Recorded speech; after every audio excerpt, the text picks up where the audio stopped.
কৃত্তিবাস পণ্ডিতের হলো জন্ম উত্তরাখণ্ডে গাইব আমরা কিঞ্চিত গান রামায়ণ। এখানে রামায়ণ হলো 7 খণ্ডে বিভক্ত।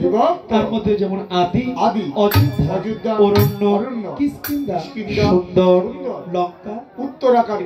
একটু বেশ দেন। মহামুনি বাল্মীকি ত্রেতা যুগে শ্রী রামচরিতামৃত রামায়ণের সংস্কৃত ভাষায় রচনা করে এবং কৃত্তিবাস পণ্ডিত এসে তাহার অর্থ তথা শ্রী বাংলা ভাষায় ব্যাখ্যা দিয়ে ধর্ম, শিক্ষা ও সমাজ বোধে এক অপূর্ব সমন্বয় ঘটেছে রামায়ণ তথা শ্রী রামচরিতামৃতে।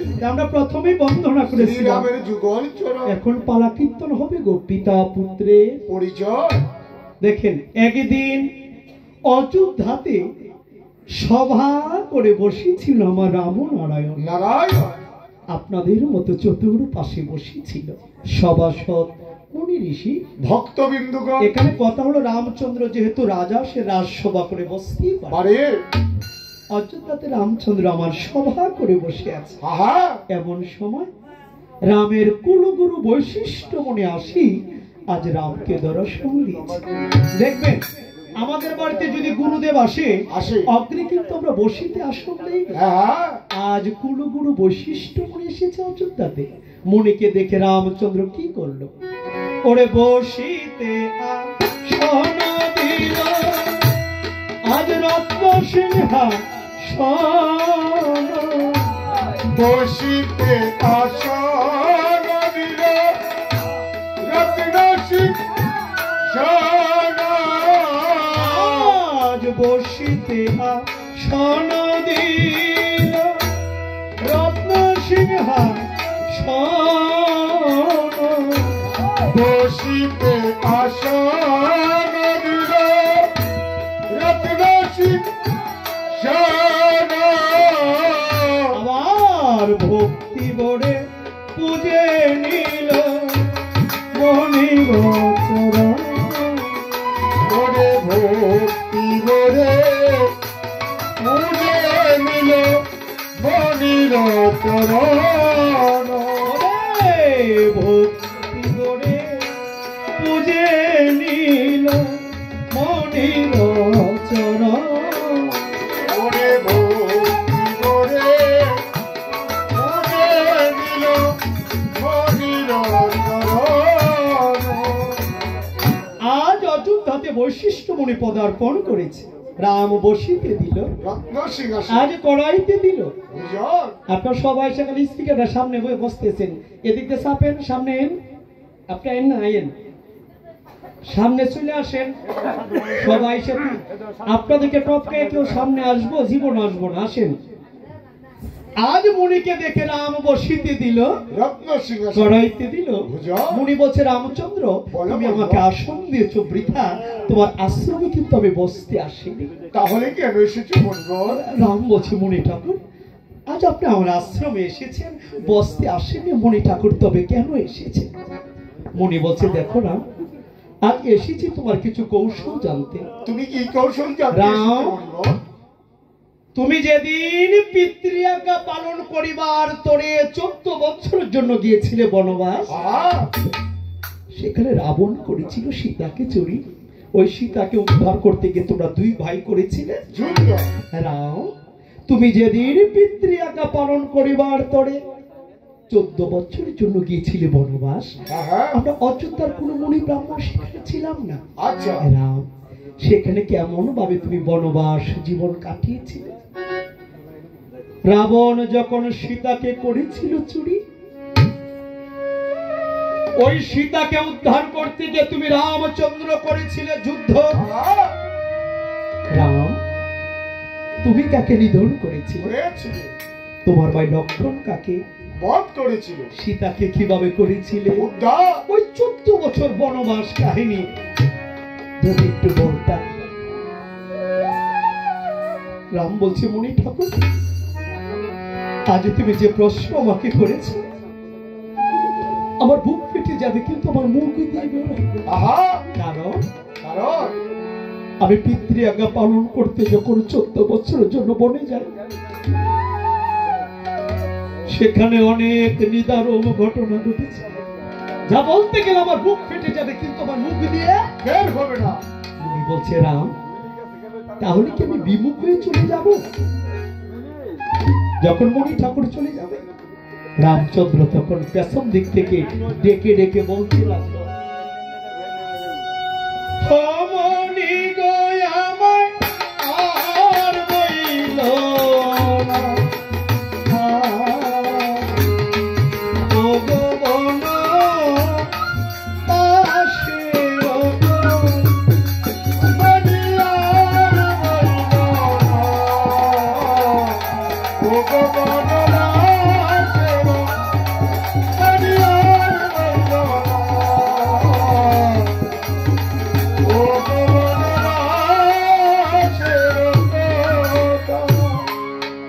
রাম কেঁদে কেঁদে বলেছে, মণি গো আমরা গেলাম বনবাসে। শুনো, ওই দেশে মরল আমার পিতা, আর রইল না।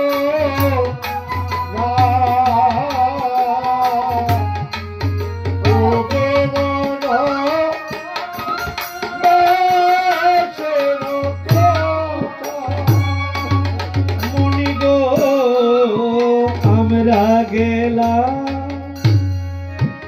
ওই বনবাসে, দেশে মরল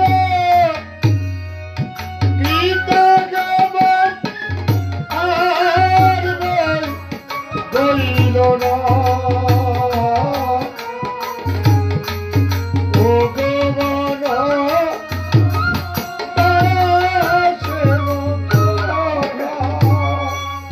ওই যে চার পুত্র রেখে পিতায় হইল বাসী, মরা হে আর বইল না। ও গোবনা বাসের মণি গো আমরা গেলাম বনবাসে, ভরত মাতু পারা গেল আর বইল না। ও গোবনা বাসের কথা, ওই যে রাবণী হরিয়া নিল আমার পূর্ণ লক্ষ্মী সীতা, আর রইল না। ও গোবনা বাসের কথা, মণি গো সীতা উদ্ধার রীতে গো যুদ্ধ, রাবণের ওই শোনে আর রইল না। ও গোবনা বাসের কথা, ওই যে রাবণ বধিলাম আমি, ইন্দ্রজিৎ লক্ষণে আর রইল না। ও গোবনা বাসের কথা,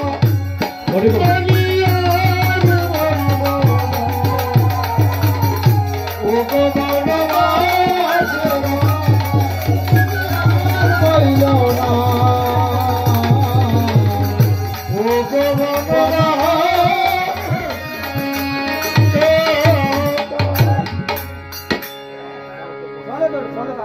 রামচন্দ্র একটু পরে, আমাকে একটু সময় দেন, আমরা এই পর্বটা শেষ করি। রামচন্দ্র বলছে, মণি ঠাকুর কথা বলবেন না, হরি বল, মনটা স্থির করেন, মনটা স্থির করেন, ভালো লাগবে।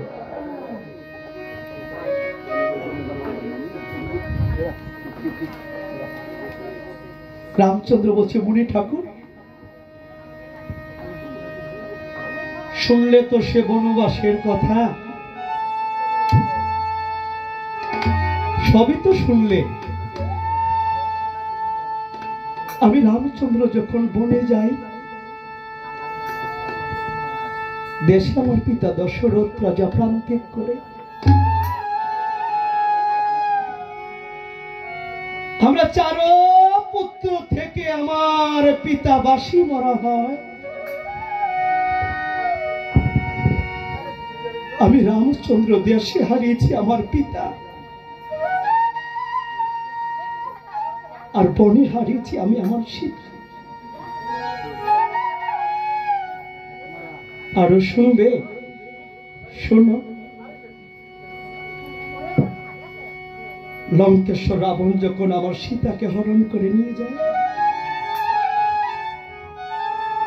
ওই সীতাকে উদ্ধার করতে গিয়ে আমি রামচন্দ্র যুদ্ধ করেছি। মনে থাকো,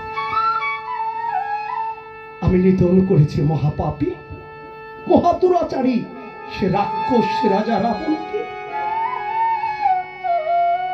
মনে ঠাকুর, আমি রাবণকে সবংশে নিধন করে সীতাকে উদ্ধার করে 14 বছর বনবাস শেষ করে অযোধ্যাতে আসি। মনে ঠাকুর, আমি সে হতভাগা রাম, আমি দেশে এসে আমার বাবার মুখটা দর্শন করতে পারি।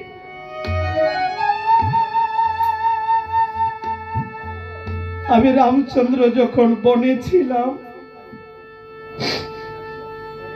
দেশে আমার পিতা দশরথ রাজা প্রাণ ত্যাগ করে আমার পিতা পুত্র সুখে পৃথিবীর মায়া ত্যাগ করে। আমি এতই অভাগা, আমার বাবার মুখটা আমি দর্শন করতে পারি না।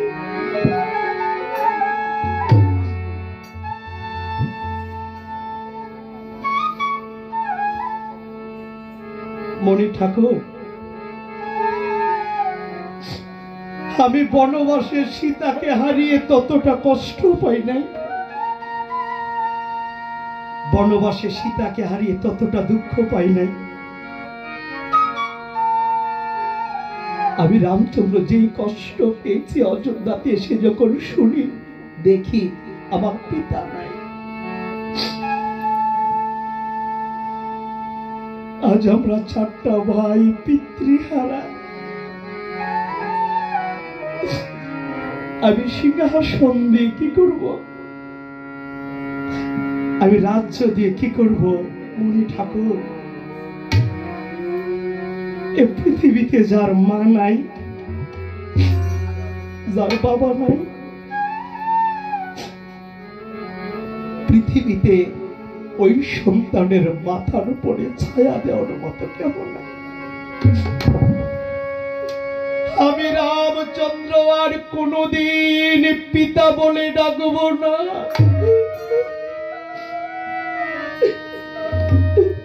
আমার পিতাশ্রী আমাকে কোনদিন পুত্র বলে ডাকবেন।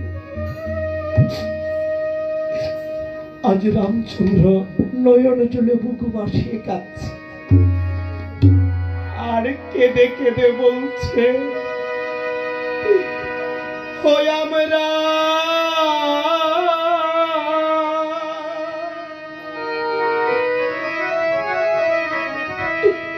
আমরা পিতৃ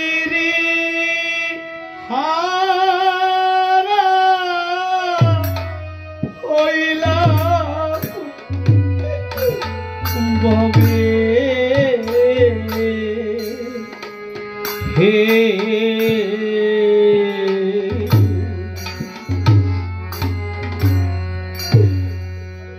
আর বাবা বলে ডাকবো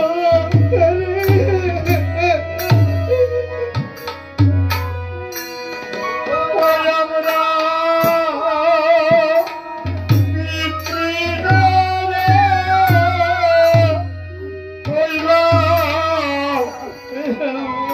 হবে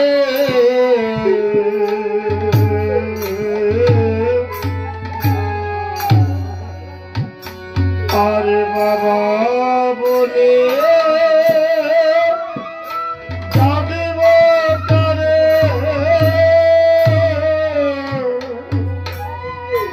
আমার বাবাই জন্মের মতো আজ গেছে ছেড়ে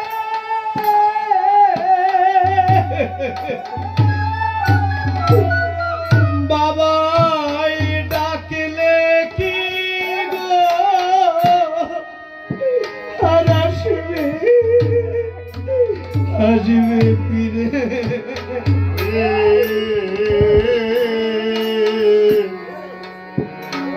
আরে বাবা বলে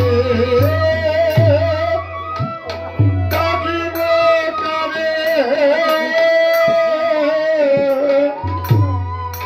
ওই আমার বাবা জন্মের মতো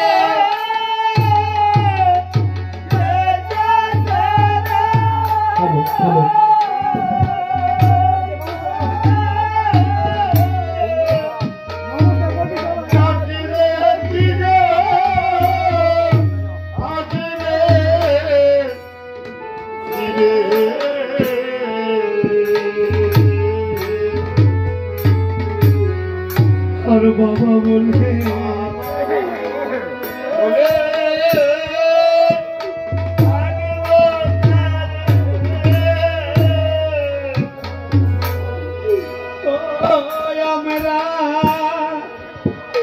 আমরা পিতৃ হারা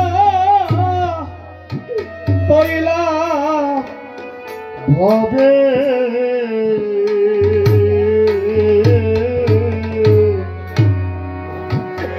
আরে বাবা বলে জাগিব তারে ও মাগো ও বট বৃক্ষের ছায়া যেমন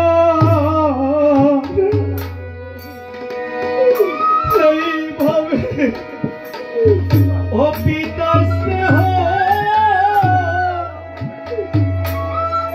হয় গো তেমন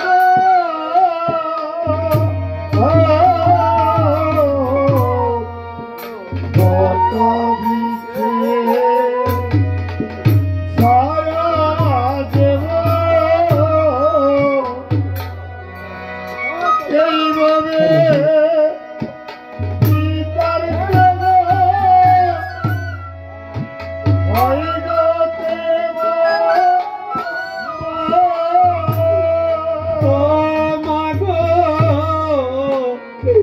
বট বৃক্ষে ছায়া দেব এইভাবে পিতার স্নেহ হয় গো তেমন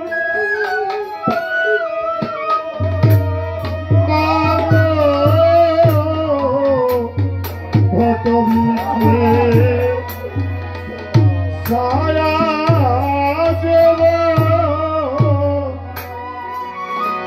এইভাবে পিতার স্নেহ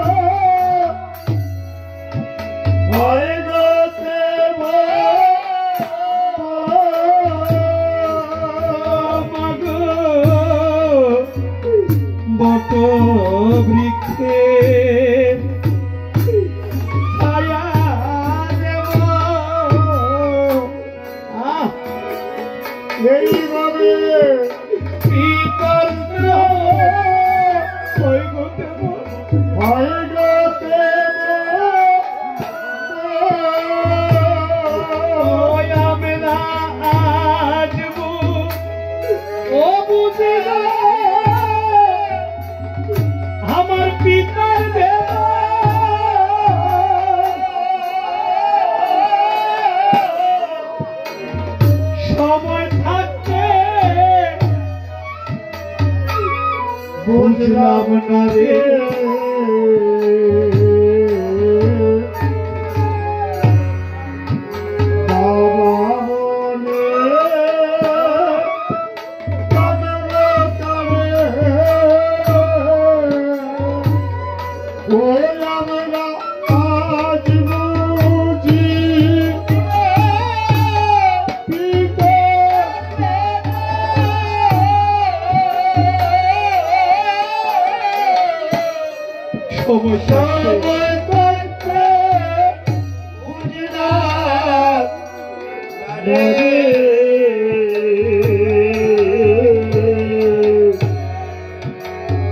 বাবা বলে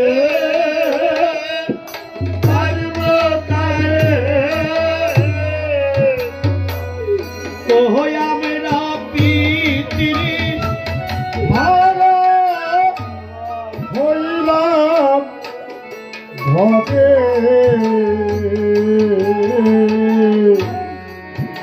আর বাবা বলে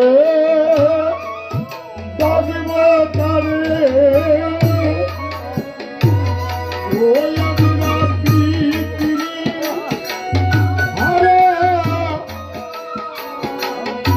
ভবে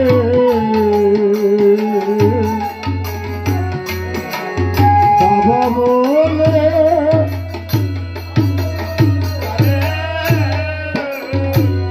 ও পাগো মাতা পিতা পরে গেলে ভবে সন্তান দাসে নয়ন জলে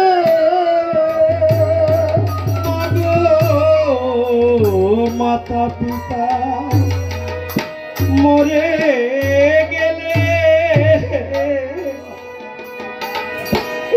ও সন্তান বাসে আমার নয়ন জলে মাতা পিতা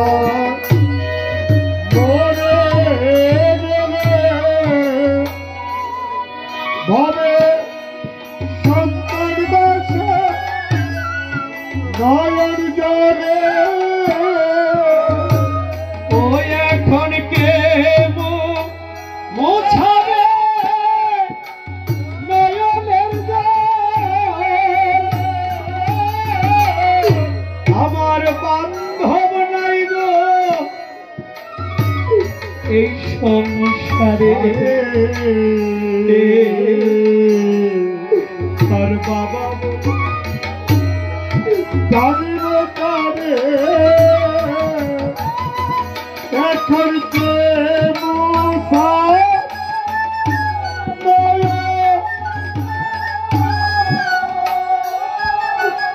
আমার বান্ধব নাই এই সংসারে বাবা বলে ডাকব কারে ও আমরা পিতৃ করে হইলাম ভবে বাবা বলে ডাকব কারে ও মনি গো পাইতাম যদি আমি বিধাতারে ও বলতাম আমি এই বদন খুলে পাইতাম যদি বিধাতারে ও মাগো বলতাম আমি বদন খুলে ওরে কপালে এত জ্বালা আমায় কেন দিল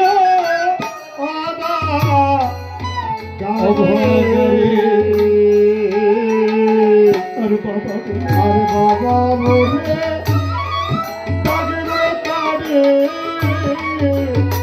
ও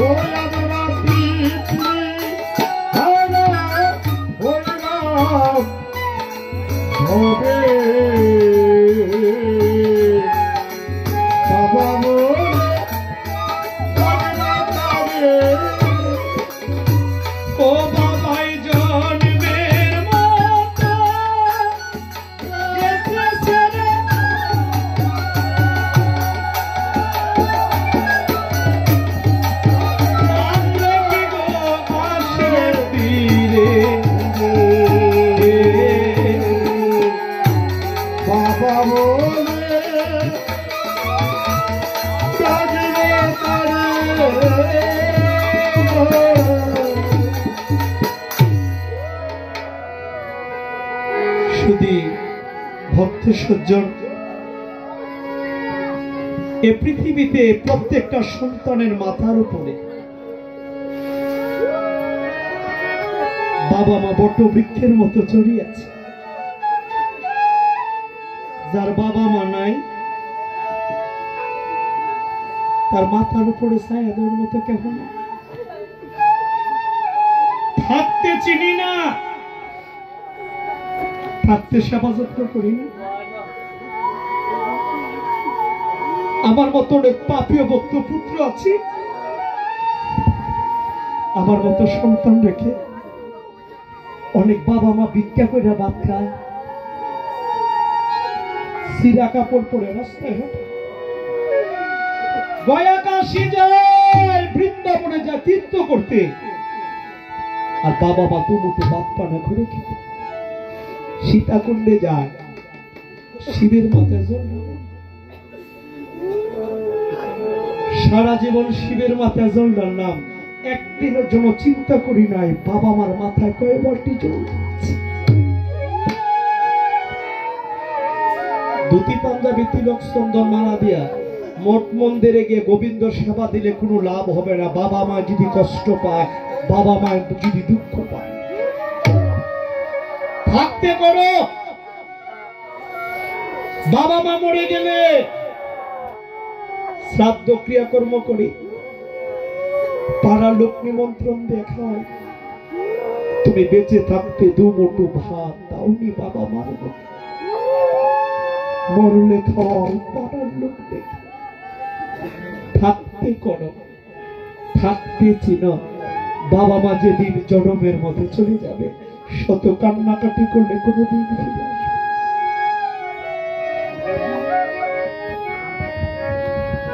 আজ রামচন্দ্র বলছে, মণি ঠাকুর সবই তো শুনলে, আমার আর কষ্টের কোনো সীমা নাই। আমি রামচন্দ্র পিতৃ আজ্ঞা পালন করতে বনে যাই, দেশে আমার পিতা দশরথ রাজা প্রান্তে। আমি রাম দেশে হারিয়েছি আমার পিতা, আর বনে হারিয়েছি সীতা। লঙ্কেশ্বর রাবণ যখন সীতাকে হরণ করে ওই সীতাকে উদ্ধার করতে গিয়ে তখন আমি যুদ্ধ করেছি, আমি বধ করেছি মহাপাপী মহাদুরাচারী রাক্ষস রাজা রাবণকে। মণি ঠাকুর বলছে, রাম রাম তুমি যাকে মহাপাপী মহাদুরাচারী বলছো, তোমাকে বলে গেলে চলবে না। রাবণ মাতৃসূত্রে রাক্ষস হতে পারে। রাবণের মায়ের নাম ছিল নিকষা দেবী, আর রাবণ ছিল বিশ্বশ্রবা মুনির পুত্র পুলস্ত্য মুনি। ব্রহ্মা পুত্রের নাম হলো পুলস্ত্য।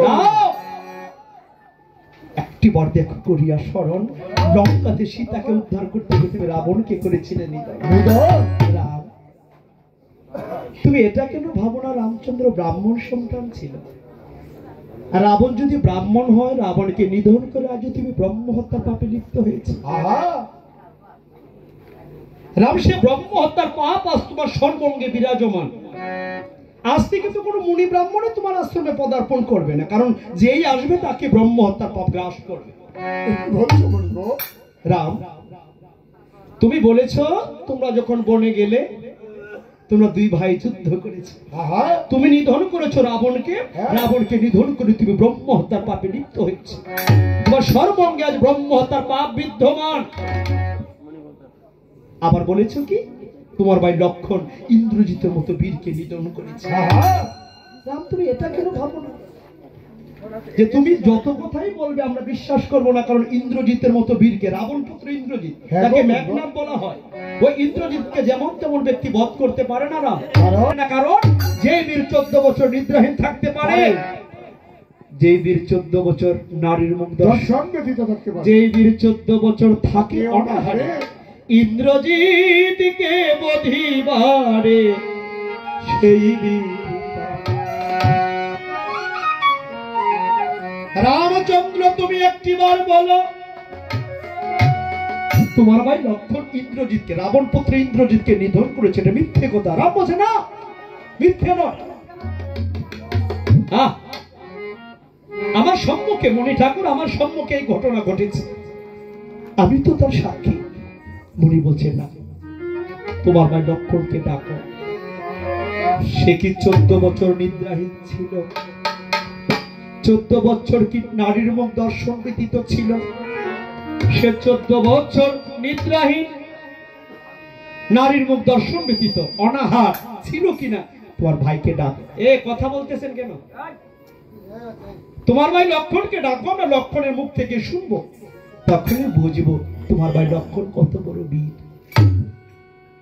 রামচন্দ্র তখন কোন কর্ম করিল?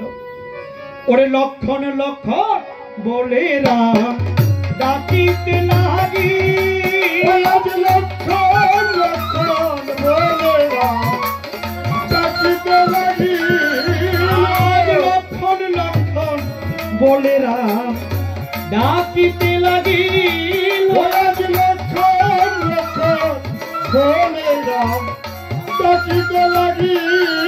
ডাক শুনিয়া লক্ষণ ঠাকুর সবাতে আসি, ডাক শুনিয়া লক্ষণ ঠাকুর সবাতে আসি, আমি ডাক শুনিয়া লক্ষণ ঠাকুর সবাতে আসি, ডাক শুনিয়া লক্ষণ ঠাকুর সবাতে আসি।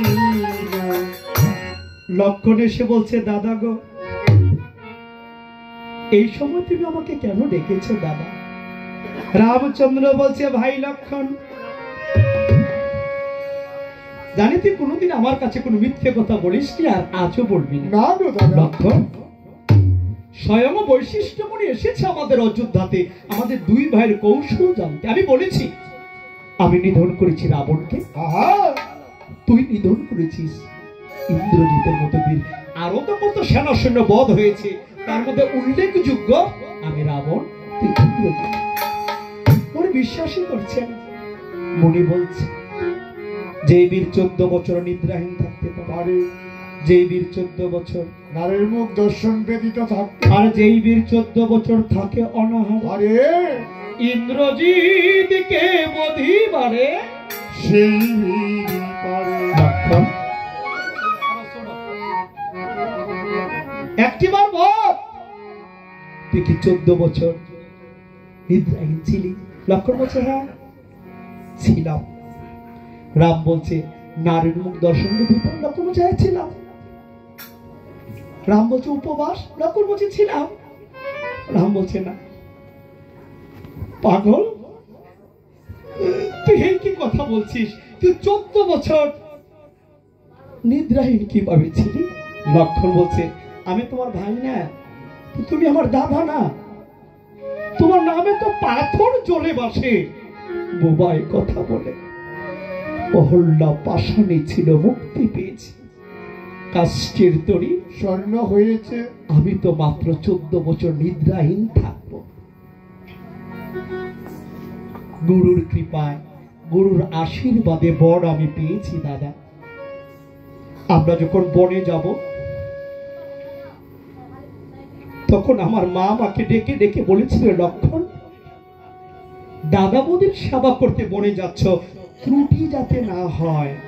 দাদা তোমার শুধু ভাই নয়, সে তোমার পিতৃ সম, পিতা। সীতা তোমার মাতৃ সম। মাতৃজ্ঞানে দেখবে, পিতা রাম দাদাকে পিতৃজ্ঞানে দেখবে, কোনো ত্রুটি যাতে না হয়, সেবার যাতে কোনো ত্রুটি না হয়। তখনই তো দাদা আমি মা নিদ্রাকে ডেকে বলেছিলাম, হে মা নিদ্রে, আমি দাদা বৌদির সেবা করতে বনে যাচ্ছি। 14টা বছর, এই 14 বছরের জন্য তুমি আমার থেকে চোখ থেকে ঘুম কেড়ে নাও। কারণ হে মা নিদ্রে, 14 বছর আমি দাদা বৌদির সেবা করব, কোনো ত্রুটি যাতে না থাকে। আমার চোখ থেকে ঘুম কেড়ে নাও। নিয়েছিল দাদা, মা নিদ্রা দেবী আমার আহ্বান শ্রবণ করেছে। 14 বছরের জন্য আমার চোখ থেকে ঘুম কেড়ে নিয়েছে। তোমরা যখন বনে ঘুমিয়ে পড়তে, আমি ঘুমাইনি দাদা। তোমরা যখন বনের মধ্যে ঘুমিয়ে পড়তে, আমি তোমাদের ঘুরে ঘুরে পাহারা দিয়েছি। একটি রজনীয় দাদা আমি ঘুমাই।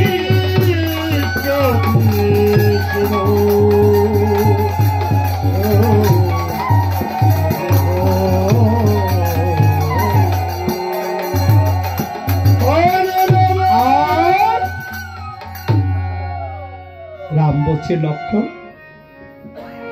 ঠিক আছে, 14 বছর নিদ্রাহীন ছিল। কি গো মুনি ঠাকুর? মুনি বলছে, হ্যাঁ হ্যাঁ, এবার জিজ্ঞাসা করো 14 বছর কিভাবে নারীর মুখ দর্শন ব্যতীত ছিল? রাম বলছে, হ্যাঁ রে, 14 বছর নারীর মুখ দর্শন ব্যতীত কিভাবে ছিলি? ভাই, সীতা আমাদের পাশে ছিল, সে না নারী? লক্ষণ বলছে, দাদা সীতা তো নারী। এই 14টা বছর আমি সীতা দেবীর মুখ দর্শন করিনি। রাম বলছে, বলিস কি, কিভাবে ছিলি? লক্ষণ বলছে, ওই যে 14 বছর আমি সীতা দেবীর যুগল চরণ পূজা করেছি। আমি চরণের দিকে তাকিয়েছিলাম, একটি দিনের জন্য মুখপণে তাকাইনি দাদা। সীতা তোমার মা, আমি মাতৃজ্ঞানে শ্রদ্ধা করেছি, অন্য ভাব নয়, মাতৃভাব, মাতৃজ্ঞানে শ্রদ্ধা করেছি দাদা। আমি চরণ বড় ভালোবাসি দাদা, তুমি আমাকে চরণ ছাড়া চরণেই রেখো। লক্ষণ বলছে, আমায় চরণ ছাড়া করো নয়, চরণ ছাড়া কইরো না, চরণ ছাড়া কইরো না, চরণ ছাড়া কইরো না। চরণ বড় ভালোবাসি, চরণ ছাড়া করো না। আমি চরণ বড় ভালোবাসি, চরণ ছাড়া কইরো। আমি হয়ে বসে চরণ বাসি, চরণ ছাড়া কইরো না, চরণ বাসি, চরণ ছাড়া কইরো না। লক্ষণ বলছে, দাদা এই তো 14টা বছর আমি সীতা দেবীর মুখ দর্শন করিনি। রাম বলছে, এবার বল 14 বছর কিভাবে উপবাস ছিল? আমি রামচন্দ্র তোকে নিজ হস্তে ফল দিয়েছি ভোজন করার জন্য। তুই তো ফল খেয়েছিলি। লক্ষণ বলছে, না দাদা, তুমি আমাকে ফল দিয়েছ, আমি ফল ধরেছি, এটাই তো দেখলে। আর কি কিছু জানো? জানো কি বলছিস লক্ষণ? আমি যা বলবো সত্য কথা, একটা কথা মিথ্যে বলবো। তুমি আমাকে আদেশ দিতে আমি বন থেকে ফল কুড়িয়ে দিচ্ছি, এনে 3টা ভাগ করতে, তুমি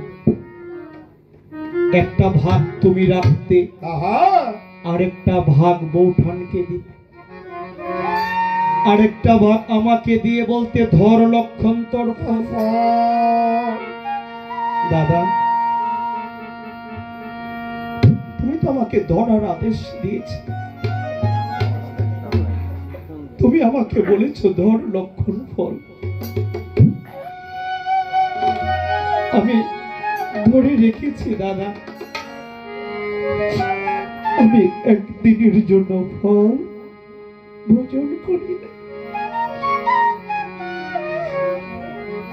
আমি যে তোমার সেবক, তুমি আদেশ না করলে, তুমি তো বলেনি ধর লক্ষণ ফল ভোজন কর, বলনি। তুমি আমাকে বলেছো ধর লক্ষণ ফল, আমি ধরে রেখেছি দাদা। আমি আমি তোমার আদেশের কাঙ্গাল। রাম বলছে ভাই, ওরে তুই আমার কেমন ভাই রে? আমার একটা আদেশের জন্য তুই 14টা বছর না খেয়েছিলি, ফল ধরতে বলেছি, ধরে রেখেছিস। লক্ষণ বলছে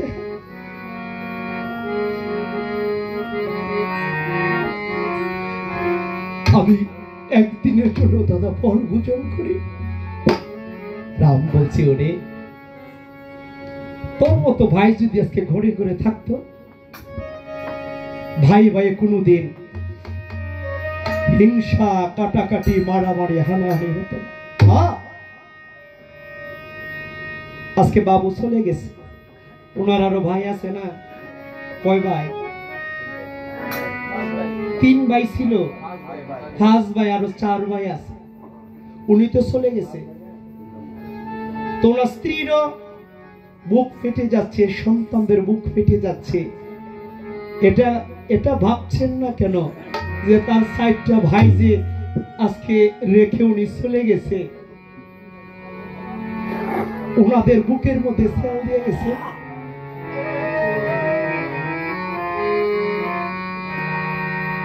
এটা কেন আমরা বুঝি না? 4টা ভাই, বুকটা ফেটে যাচ্ছে আজকে ভাইয়ের জন্য।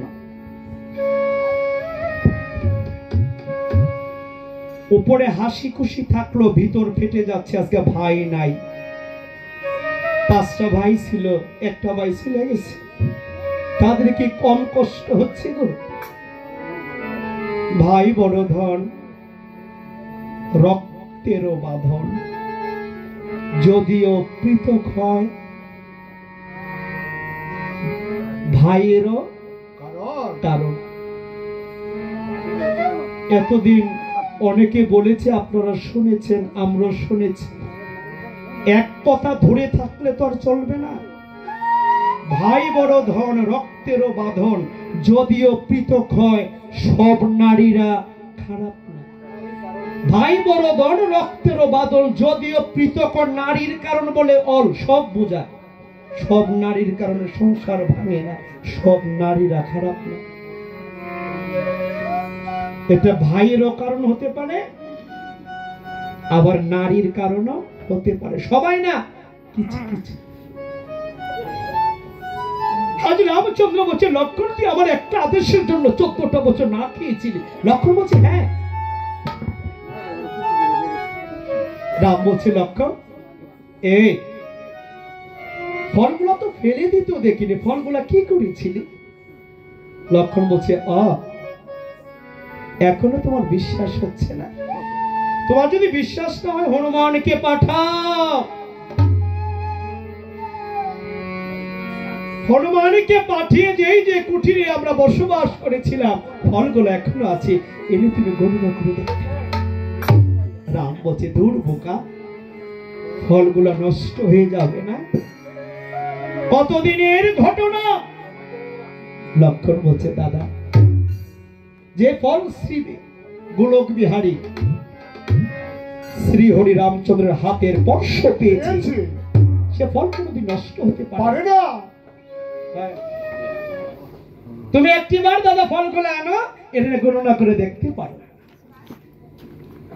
এই ফল কোনদিন নষ্ট হবে না, গোলক বিহারী শ্রীরামের হাতে স্পর্শ পেয়েছে।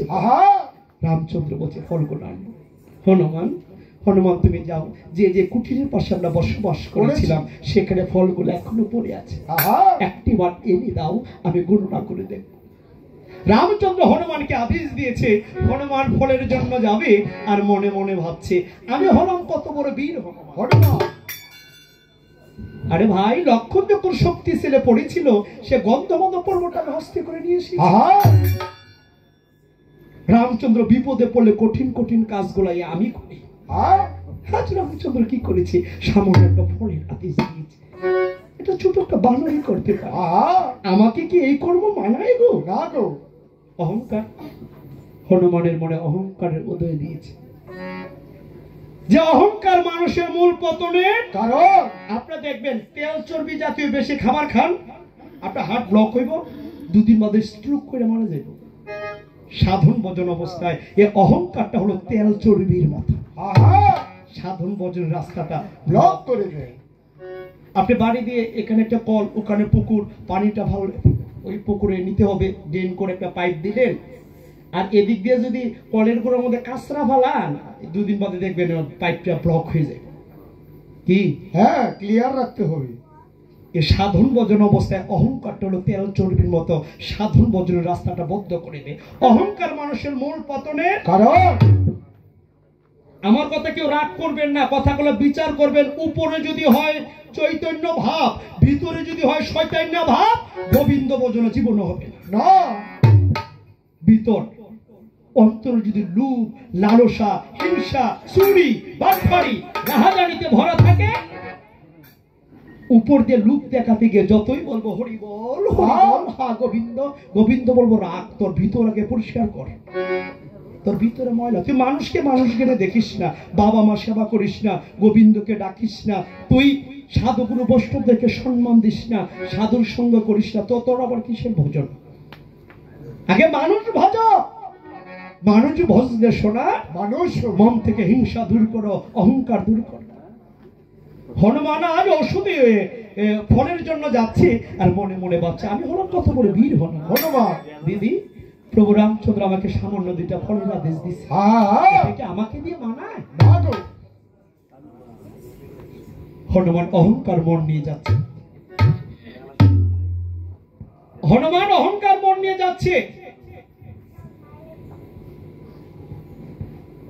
বনে গেল, ফলগুলা বুঝা বাঁধলো। দেখেন, বনে গেল, ফলগুলা বুঝা বাঁধলো।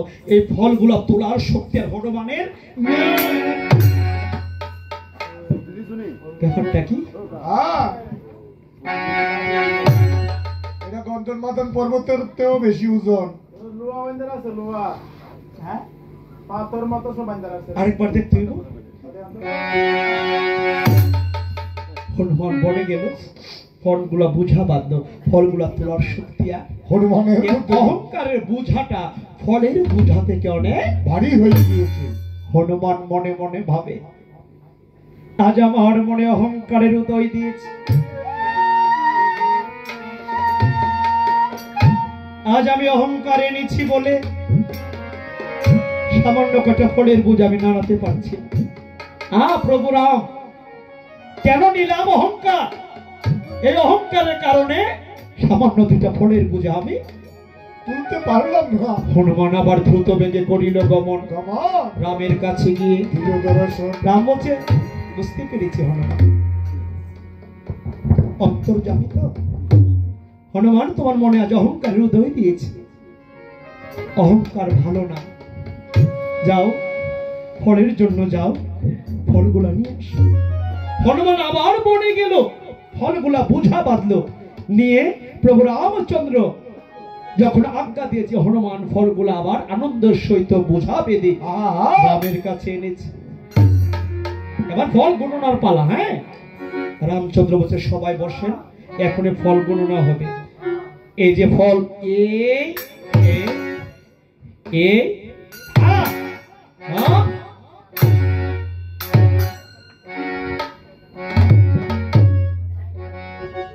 একই রে লক্ষ্য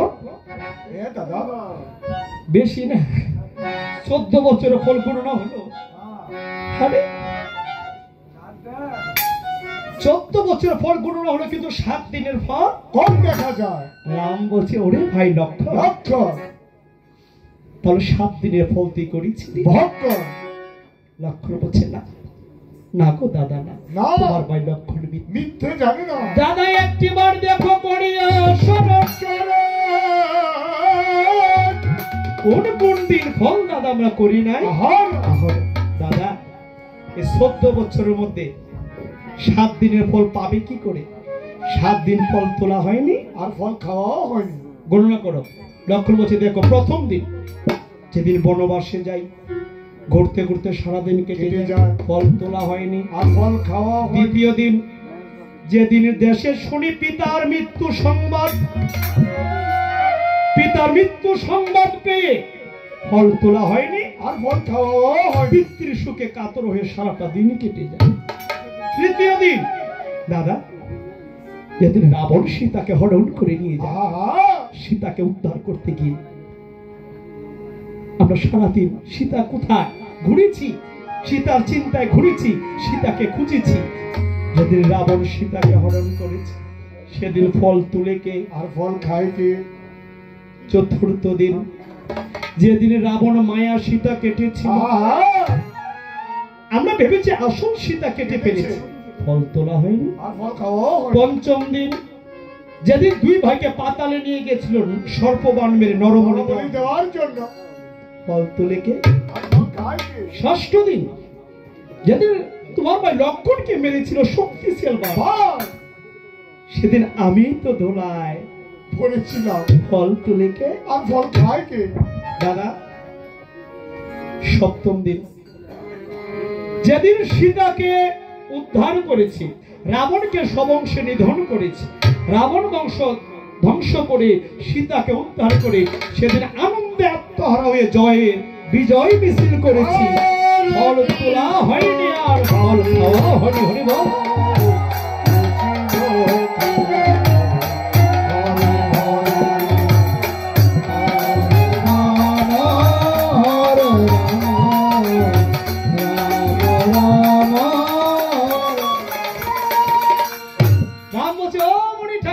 দেখেছেন আমার ভাই লক্ষণ ইন্দ্রজিৎকে নিধন করেছে, তার প্রমাণ পেয়েছেন তো?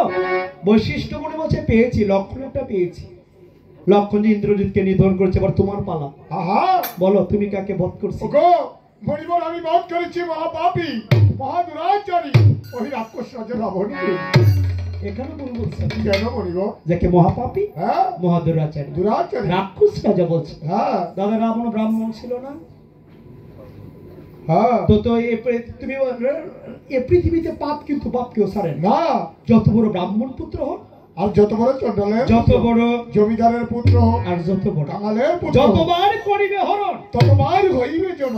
পাপ করলে সাজা ভোগ করতে হয়। বিধির বিধান। রাম, তুমি রাজা হতে পারো। লঙ্কাতে রাবণকে নিধন করে আজকে ব্রহ্মহত্যার পাপে লিপ্ত হয়েছে।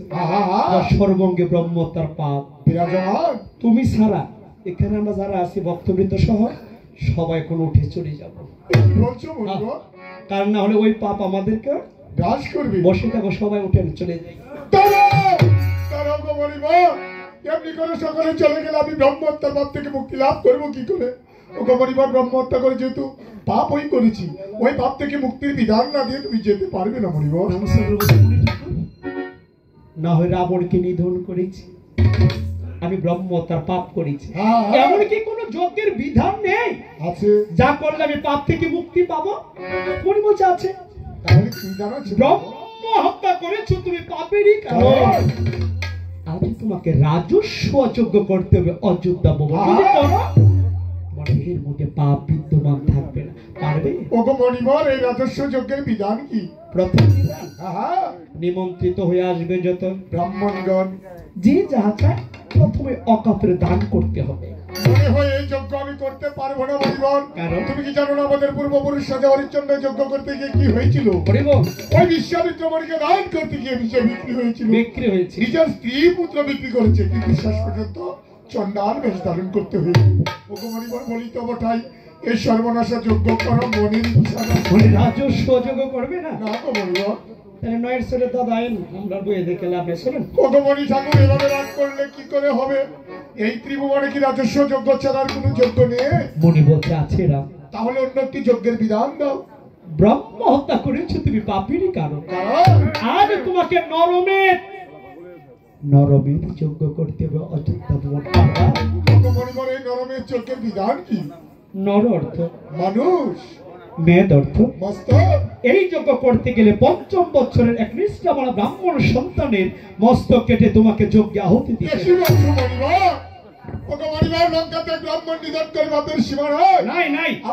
পঞ্চম বছরের নিষ্ঠাবান ব্রাহ্মণ সন্তানের মস্তক কেটে যজ্ঞে আহুতি দেওয়ার জন্য এত বড় পাপ কার্য আমি পারবো না। রাম বলছে, মণি ঠাকুর এই যজ্ঞ আমার দ্বারা হবে না।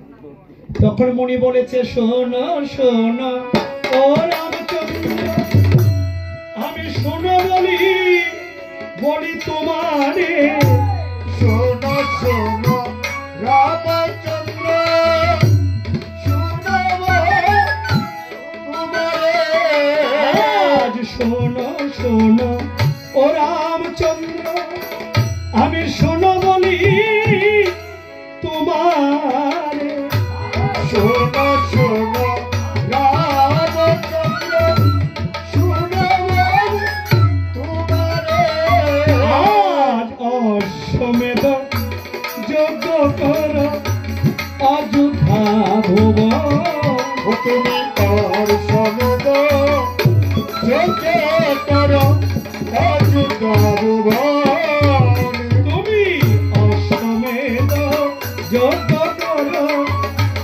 অযোধ্যা ভুবন ও তুমি আর সমেত যোগ্য করো অযোধ্যা ভুবন মনে বলছে রাম অশ্বমেধ যজ্ঞ পারবা করতে ওগো মণিবার এই অশ্বমেধ যজ্ঞের বিধান কি কথা বললেন না মনটা স্থির করেন দিদি আপনার বাড়ির মালিক কে দাদা আমরা কি রামায়ণের মাঝে দিয়ে বিরতি হইব নাকি একটানা চলবো বিরতি এখন না স্যার কথা বলবো আর কি আর আধা ঘন্টা বিরতি দিবেন তাহলে আরো আধা ঘন্টা 1 ঘন্টা পরে বিরতি হইব চা বসাইলে বসান বলে দিছি হ্যাঁ আপনাদের দুঃখটা আমি বুঝি একটু বসেন কথা বললেন না এ দিদি আপনি স্যার ইয়াটা রেডি করেন কইলে বললেন হ্যাঁ আরো পরে এবার কথা বললেন না ও দিদি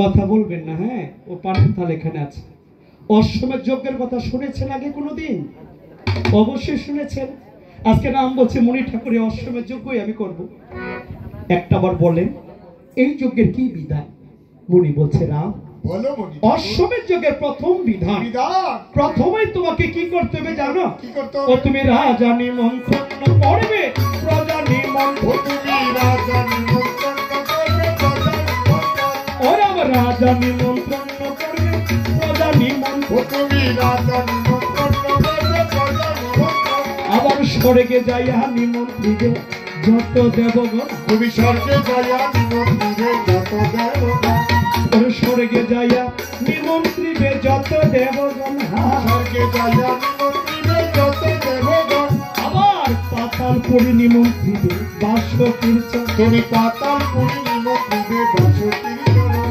তুমি পাতালেতে নিমন্ত্রিবে বাস্য ও তুমি কীর্তন পাতালেতে নিমন্ত্রিবে বাসুকীর চরণ আবার তপুবনে নিমন্ত্রিবে 60,000 গ্রাম তুমি তপুবনে নিমন্ত্রিবে 60,000 গ্রাম তুমি তপুবনে নিমন্ত্রিবে 60,000 গ্রাম তুমি তপুবনে নিমন্ত্রিবে 60,000 গ্রাম মনে বলছে রাম এই অশ্বমেধ যজ্ঞ যদি করো প্রথমে নিমন্ত্রণ দিতে হবে কোথায় নিমন্ত্রণ দিতে হবে স্বর্গে যত দেবগণ পাতাল পরি বাসুকীর চরণ তপুবনে 60,000 মুনি ব্রাহ্মণগণ আসবে যত ব্রাহ্মণগণ গণ দিতে হবে তোমাকে সুবর্ণে আসন পড়াইতে হবে ভোজন দিতে হবে দক্ষিণা প্রত্যেকটা মুনি ব্রাহ্মণকে বরণ করতে হবে তাও পারবো মনিবর এ দিদি এই যজ্ঞ করতে গেলে তোমাকে যুগল রূপে বসতে হবে হ্যাঁ যুগল যুগল যুগল ছাড়া যজ্ঞ হবে গো দিদি হবে তারা বুঝতেছে না দাদা চিনি দিদি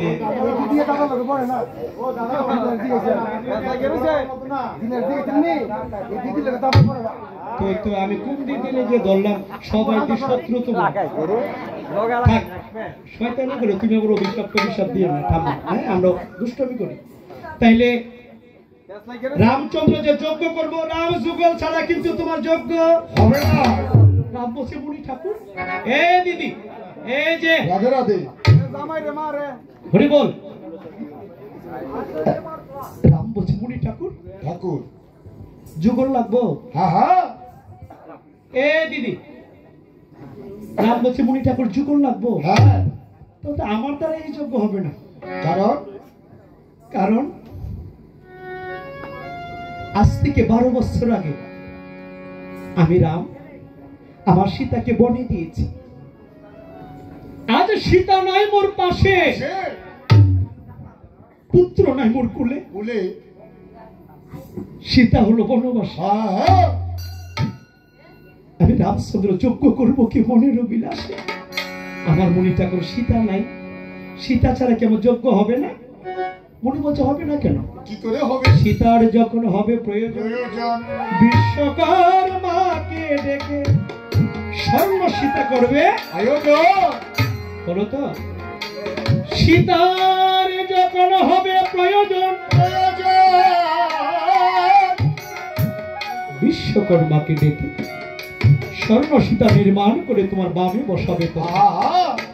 আর পুত্র, পুত্র নাই, পুত্রের যখন হবে প্রয়োজন, ভক্ত পুত্র হনুমান আছে না, হনুমানকে কুলে নিয়ে বসে তুমি রাম যজ্ঞ করবে। এ মায়েরা, এ কথা বললেন না। দেখেন, আপনাদের গ্রামে বোধ আমি আর আসি নাই, আসছিলাম, হ্যাঁ আসছিলাম আর 5-7 বছর আগে, নতুন অবস্থায়, অনেক বছর আগে। তখনও আমার রামায়ণ গাওয়ার 2-3-4 বছর চলে।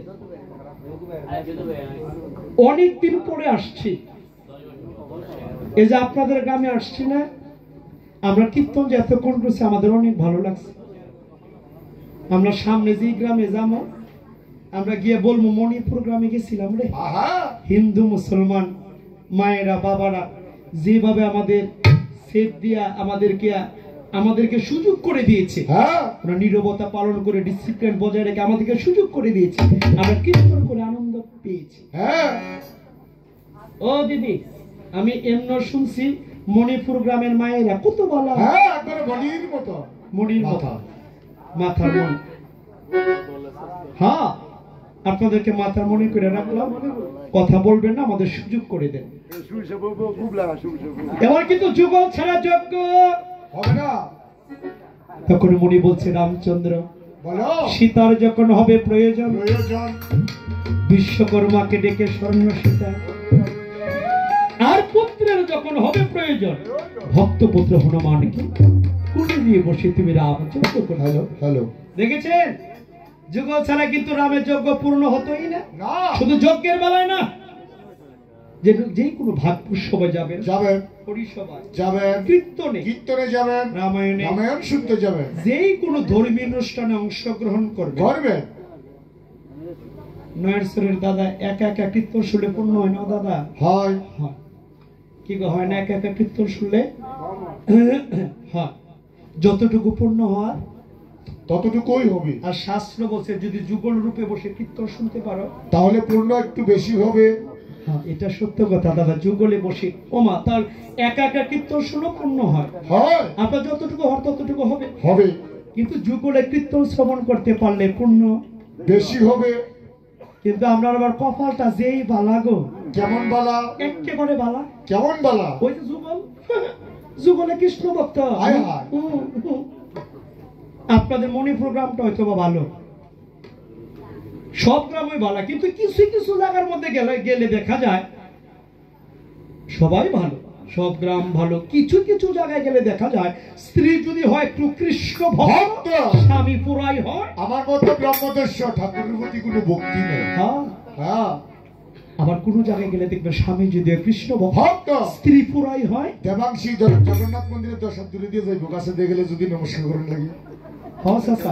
মানে স্বামী স্ত্রী উভয়ে যে একটা সৃষ্টিকর্তার প্রতি। কিছু কিছু জায়গায় গেলে দেখবেন স্ত্রী তিলক দেয়, চন্দন দেয়, মালা দেয়, ভাগবত শ্রবণ করতে চায়। এই যে পাশের বাড়িতে কীর্তন হইব, স্ত্রী একটু ভক্ত, স্বামীকে গিয়ে বলতেছে কই গো পলাশের বাবা আজকে পাশের বাড়িতে কীর্তন হইব, আমি একটু যাই। পলাশের বাবা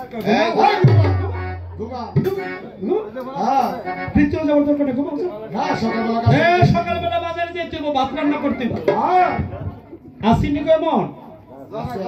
স্ত্রী যদি কীর্তন শুনতে চায়, বৃন্দাবনে যেতে চায়, স্বামী বাধা দেয়, ওটাই হচ্ছে মুগুর মার্কা সালসা কোম্পানি ব্রহ্মদর্শ।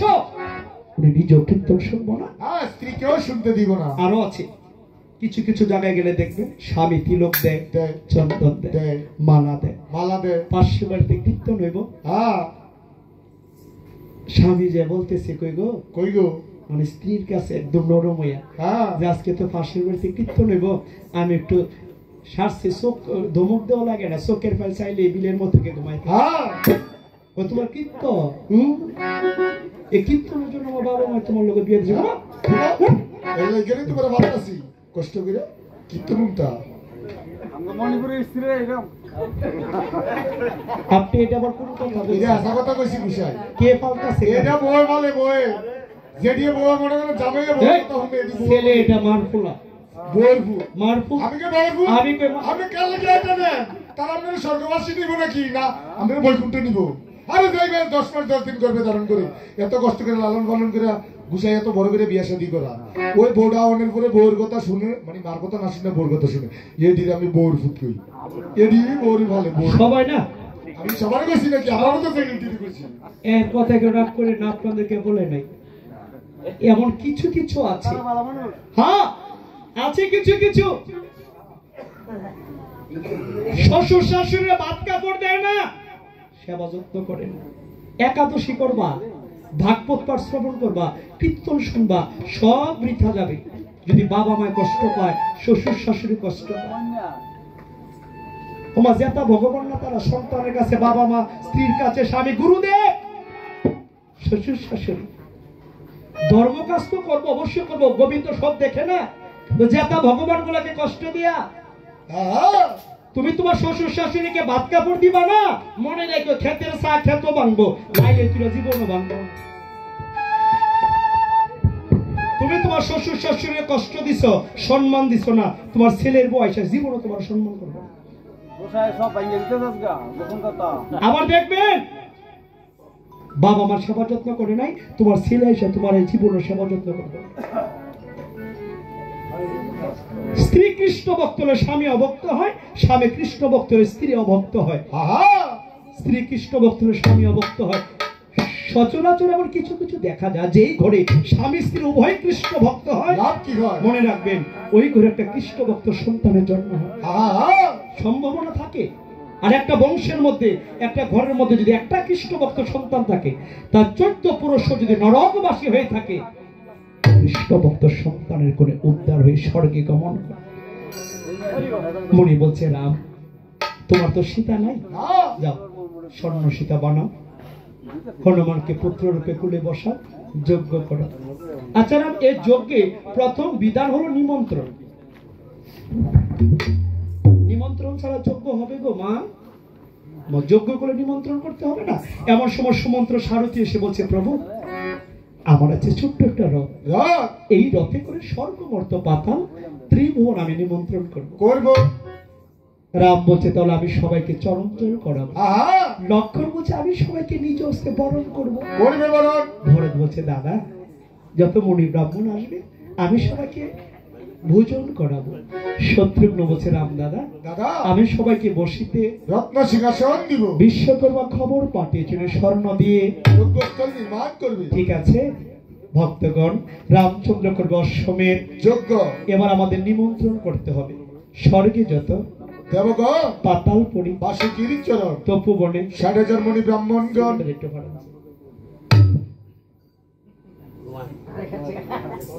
আচ্ছা ঠিক আছে দাদাই হয় দেই শুড হয়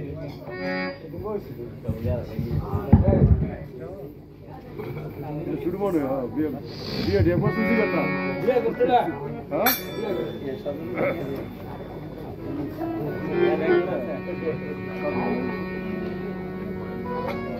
আমার বলছেন না সজলের দেলাই রামচন্দ্র বলছে সুমন্ত্র আগে প্রভু আমি রামচন্দ্র এই অশ্বমের যজ্ঞের আয়োজন করি। অশ্বমের যজ্ঞ হইতো নাকি দাদা? পালানা পিতা পুত্রের পরিচয়। রাম অশ্বমের যজ্ঞ করবে, এখন নিমন্ত্রণ হবে। হ্যাঁ সুমন্ত্র প্রথমে যাবে স্বর্গে, স্বর্গে যে নিমন্ত্রণ করবো যত দেবগণ।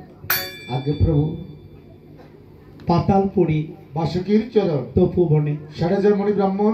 একজন যদি অনিমন্ত্রিত থাকে আমার যোগ্য পূর্ণ হবে। হবে না তখন তো এমন ভাবে নিমন্ত্রণ করবা, পত্রটা নিয়ে এদিক দিয়ে যাইবা, একটা রামকুণ্ডলী দিবা, এদিক দিয়ে যাইয়া স্পিকারের পিছন দিয়ে আস্তে আস্তে যাইও, এদিক দিয়ে যাই, এই যে এদিক দিয়ে যাই, এদিক দিয়ে এদিক দিয়ে আসর এসে হয়। একজন যদি বাদ পরে হনুমানের কথা দিয়ে তোমার কি চালামো না, এটা কোন কথা করো। তাহলে সুন্দরভাবে নিমন্ত্রণ করো।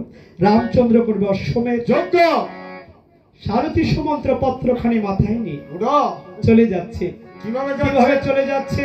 সমুদ্র চলে যাহাই রে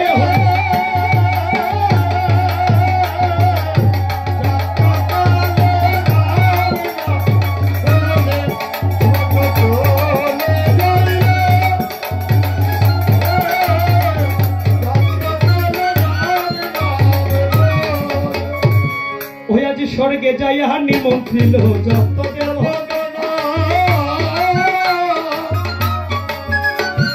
স্বর্গে যাইয়া নিমন্ত্রিল যত দেবগণ। ওই আবার পাতালপুরে নিমন্ত্রিল ও বাসকির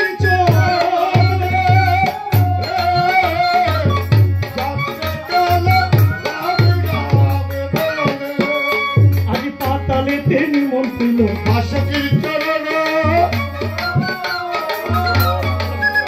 আবার তপবনে নিমন্ত্রিল ৬০,০০০ ব্রাহ্মণ। যাত্রাকালে রাম রাম বলে ওরে তপবনে নিমন্ত্রিল ৬০,০০০ ব্রাহ্মণ। ওরে সভা মাঝে নিমন্ত্রিল যত ভক্ত। যাত্রাকালে রাম রাম বলে সর্বজনে জয়লে। যাত্রাকালে রাম রাম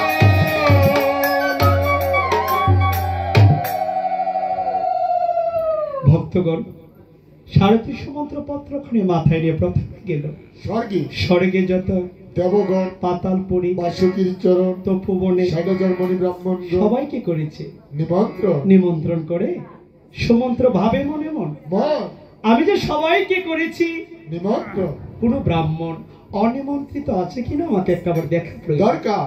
কি গো, রাম বারবার করে বলেছিল যদি একজন ব্রাহ্মণ অনিমন্ত্রিত থাকে তাহলে আমার যোগ্য পূর্ণ হবে না। আর সমুদ্র পত্রখানি হস্তে নিয়ে দেখতে পায়, মনে মনে নিমন্ত্রিত হিসাব করে চায়। ও লোমর্ষমণি আর অঙ্গিরামণি নামে দুজন ব্রাহ্মণ বাদ পড়েছে। দেখিবারে পায় সমুদ্র দেখতে পায় দুজন ব্রাহ্মণ বাদ পড়েছে। তাদের মধ্যে একজন হলো লোমর্ষমণি, আরেকজন হলো অঙ্গিরামণি।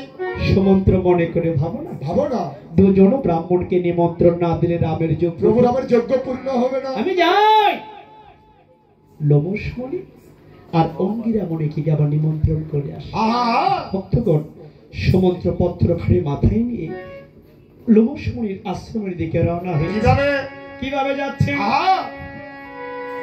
ওরে এই কথা বলে সারথি কোন কর্ম করিল, কোন কর্ম করিল, এই কথা বলে সারথি কোন কর্ম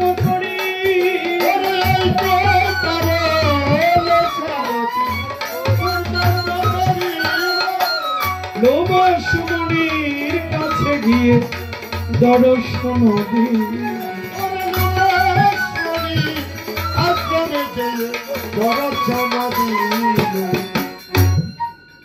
ভক্তগণ যে দুজন ব্রাহ্মণ বাদ পড়েছে প্রথমে লোমসমণির কাছে যায়, গিয়ে দেখতে পায় সকল মনে ধ্যান করে কুশাসনে বসিয়া ওই বেটা লোমসমণি ধ্যান করছে একটা ভাঙ্গা কুশাসন মাথায় দিয়া গো, মাথায় দিয়া। আপনার কুশাসন ছিলেন তো মা? হ্যাঁ, কাইচার আসন যাকে বলা হয়, হ্যাঁ তাকেই কুশাসন বলি। এটার মধ্যে বসে ব্রাহ্মণরা ধ্যান তর্জব করে। করি আবার কুশাসনে বসে ব্রাহ্মণরা ধ্যান করে না করি। সুমন্ত্রকে দেখতে পায় লোমসমণি কুশাসনটা মাথায় দিয়ে ধ্যান করছে। কারণ কি? ঘর নাই, নাই, বাড়ি নাই, নাই, দালান কোটা নাই, কোনো কিছু নাই। সুমন্ত্র মনে করে ভাবো না, আহা, এটা তো যেমন তেমন মনি না। না, আমি যদি এখন ওনাকে নিমন্ত্রণ করতে যাই, অগ্রে আমাকে ধ্যানটা ভাঙতে হবে। ভঙ্গ করতে হবে। ধ্যান ভাঙতে গেলে যদি অভিশাপ দেয়, হ্যাঁ, তাহলে তো বর্ষ হয়ে যাবো। বাবা, আবার যদি বাদ রেখে চলে যায়, তাহলে কিন্তু রামের যজ্ঞ পূর্ণ হবে না। রামচন্দ্র আমাকে দেবে অভিশাপ।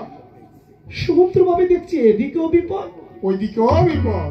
এটাকে বলা হয় ধর্মসংকট। মনিকে জাগাইতে গেলে আমাকে অভিশাপ দেবে, বাদ রেখে চলে গেলে রামচন্দ্র অভিশাপ দিবে। মনিকে জাগাবো কি করে, নিমন্ত্রণ করবো কিভাবে? সুমন্ত্র ভাবে এখন রাম নামের ধ্বনি দেব। ওই রাম নামের ধ্বনি করলে কি হবে? রাম নামের ধ্বনি করতে করতে যদি লোমশ মুনির ধ্যান ভঙ্গ হয়, তাকে নিমন্ত্রণ দেব। আর যদি লোমশ মুনি ক্রোধ বসে আমাকে অভিশাপ দেয়, ধ্যান। আমি সুমন্ত্র নাচতে নাচতে বৈকুণ্ঠ যাব। কারণ কারণ আমার একটা মৃত্যু সংকট। মনিকে জাগাইতে গেলে অভিশাপ দেবে, বাদ রেখে চলে গেলে রাম আমাকে অভিশাপ দেবে। তাই মনির সম্মুখে পত্রখানি রেখে সুমন্ত্রকে রাম নামে ধ্বনি দিল। মনি যাতে জাগ্রত হয়, অভিশাপ যাতে না দেয়। কিভাবে দিল? কিভাবে দিল? জয় রাম, ও জয় রাম, হায় হায়, জয় রাম, তাই জয় ও হলো। জয় রাম, জয় রাম, ও জয় রাম, জয় রাম, জয় রাম, জয় রাম, জয় রাম, জয় রাম, জয় রাম, জয় রাম, জয় রাম, জয় রাম, জয় রাম, জয় রাম, ও জয় রাম, জয় রাম, জয় রাম, জয় রাম, জয় রাম, জয় রাম, জয় রাম, জয় রাম, জয় রাম, জয় রাম, জয় রাম। সুমন্ত্র যখন রাম নামের ধ্বনি দিল, লোমশ মনে ক্রোধান্বিত হলো। হলো না, অভিশাপ দিল না গো। রাম নামের ধ্বনি শুনে লোমশ মনে চোখ দিয়ে জল পড়তেছে। যে মনিটি অভিশাপ দেওয়ার কথা দেয়নি, ক্রোধান্বিত হয়নি, রাম নামের ধ্বনি শুনে লোমশ মনে বলছে, ও তুই কে সোনালি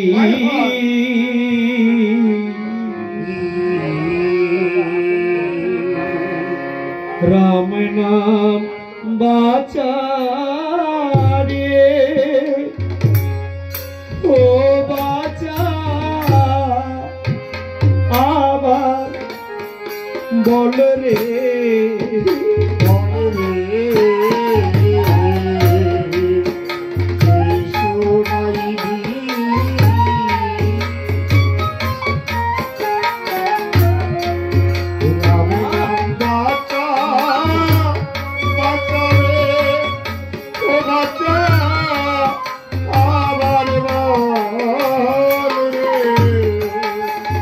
সেই নাম আবার বল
লোমসমণি বলছে, কে তুমি? আমাকে আরেকটি বারে রাম নামের ধ্বনি শোনাও। সুমন্ত্র বলছে, মণি ঠাকুর, এত বড় রাম ভক্ত হইয়া পৃথিবীতে ঘর বাড়ি দালান কোঠা রেখা নির্জন জঙ্গলে এসে বসে রয়েছে। আচ্ছা মণি ঠাকুর, আমি যখন ধ্বনি দিলাম তোমার ধ্যান ভঙ্গ হলো, আমাকে তো অভিশাপ দিলে না, ক্রোধান্বিত হলে না, তুমি কি রাম ভক্ত? লোমসমণি বলছে, সুমন্ত্র, আমি ভক্ত হতে পারিনি, আমি রাম নামের বড় কত যুগ যুগ ধরে রাম নামের আশায় তপস্যা করছে। সমুদ্র বলছে, কেঁদো না মণি ঠাকুর, আমি চলে যাব, রামচন্দ্রের যজ্ঞে নিমন্ত্রণ পত্র নিয়ে এসেছি। ঠাকুর, একটা কথা বলবো আমাকে? এই যে ঘর বাড়ি দালান কোঠা রাইখা নদীর তীরে বৈশা কুশাসন মাথায় দিয়ে তুমি লোমসমণি ধ্যান করতেছো, তোমার সর্বঙ্গ দেখছি লুমে ঢাকা, তো তোমার ঘর কোথায়? ছেড়ে চলে আসছ কেন? লোমসমণি বলছে, সুমন্ত্র, ঘরের কথা বলছ, বাড়ি, ঘর বাড়ি দিয়ে কি করবো? না, নামটা ভুলে গেলাম, কি না বলছিলেন? শ্রীনিবাস। শ্রীনিবাস বাবুর এই যে ঘর, ওনার সন্তান কয়জন?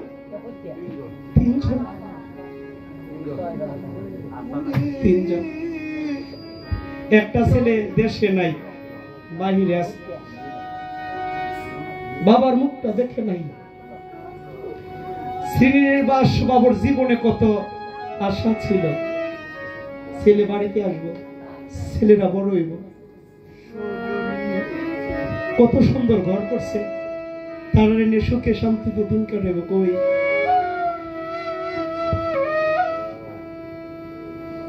আজকে শ্রীনিবাস বাবু সবকিছু রেখে চলে গেছে। আজকে কোথায় তার ঘর, কোথায় বাড়ি, কোথায় পুত্র, কোথায় কন্যা? এটা কেন ভাবেন না? শ্রীনিবাস বাবুর স্ত্রী কত আশা করে শ্রীনিবাস বাবুর হাত ধরে বাড়িতে আসছিল। নারীর এমন তখন সব থেকে বেশি দুঃখী হয় যখন স্বামী রেখে চলে যায়। হ্যাঁ, এই পৃথিবীতে একটা স্ত্রীর কাছে প্রথম অলংকার তার স্বামী। একটা স্ত্রী নিজের বাবাকে ত্যাগ করিয়া, নিজের মাকে ত্যাগ করিয়া, নিজের ঘর ছেড়ে অন্যের ঘরে যায়, অন্যের মাকে মা বলে, অন্যের বাবাকে বাবা বলে, কিসের আশায়? স্বামীর চরণের আশায়। স্বামী যখন স্ত্রীকে রেখে চলে যায়, অপর সাগরে বাসিয়ে দিয়ে যায়। শ্রীনিবাস বাবুর সার ছেলে বিয়ে করাইছেনি, বিয়ে করা যেতে পারে। আজকে ওনার 4টা ছেলে, সরি 3 ছেলে, 2টা ছেলে আছেন, আপনার এক ভাই বাহিরে আছে। আপনারা বুঝেন, এটা অন্তত পক্ষে বুঝেন যে বাবা নাই, মাকে আপনাদের কাছে দিয়ে গেছে, মার মনে কোনোদিন কষ্ট দিন না। এইটুকু আপনারা বুঝেন যে আজকে বাবা নাই, বাবাই মাকে আমার হাতে দিয়ে গেছে। এই পৃথিবীতে নাকি ওই নারী একটু বেশি ভাগ্যবতী হয় যিনি স্বামীর আগে মরতে পারে, কারণ সংসার জ্বালাটা কপালে জুটে। অনেক জায়গায় দেখা যায় স্বামী চলে গেলে স্ত্রী কষ্ট পায়, ছেলে কষ্ট দেয়, নাহলে ছেলের বউ কষ্ট দেয়, ভিক্ষা করে ভাত খায়, নাহলে বৃদ্ধাশ্রমে গিয়ে পড়ে থাকে। শ্রীনিবাস বাবুর ছেলেগুলা অনেক ভালো। আমরা সকলের একটা আবদার থাকবো, প্রার্থনা থাকবো, শ্রীনিবাস বাবুর ছেলেরা ওনার মার মনে যাতে কোনোদিন কষ্ট না দেয়। আজকে শ্রীনিবাস বাবু নাই, ছেলে গেছে। এটাই তো বলতেছি, লোমসমণি ঘর দিয়ে কি করবা? ঘরের দরকার আছে, বাড়িরও দরকার আছে, কিন্তু দেহ এটা চিন্তা করবো না? দেহ গড়ে যে সময় দেওয়া হলো না, আজকে শ্রীনিবাস বাবু নাই, কালকে আমি থাকবো না, পরশু আপনি যেতে হবে। সংসারের দরকার আছে, ঘরের দরকার আছে, টাকা পয়সার দরকার আছে, কিন্তু একটিবারে বাবু সংসারে সারে আমার জীবন কেটে কেটে যা,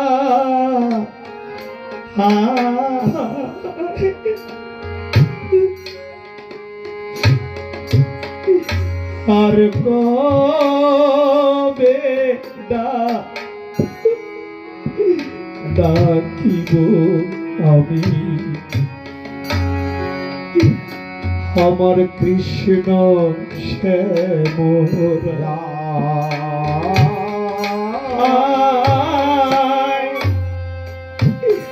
আর কবে আমি কৃষ্ণ শ্যামরা। ওরে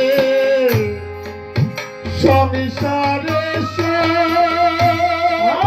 সারে আমার জীবন কেটে যায়, সংসারে সারে আমার ও জীবন কেটে যায়, আর বেদা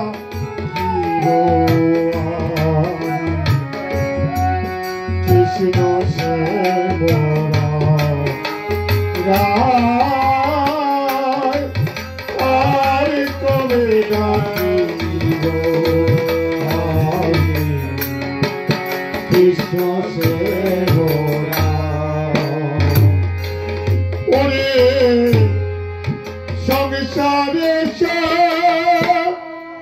সারে আমার জীবন কেটে যায়, সংসারে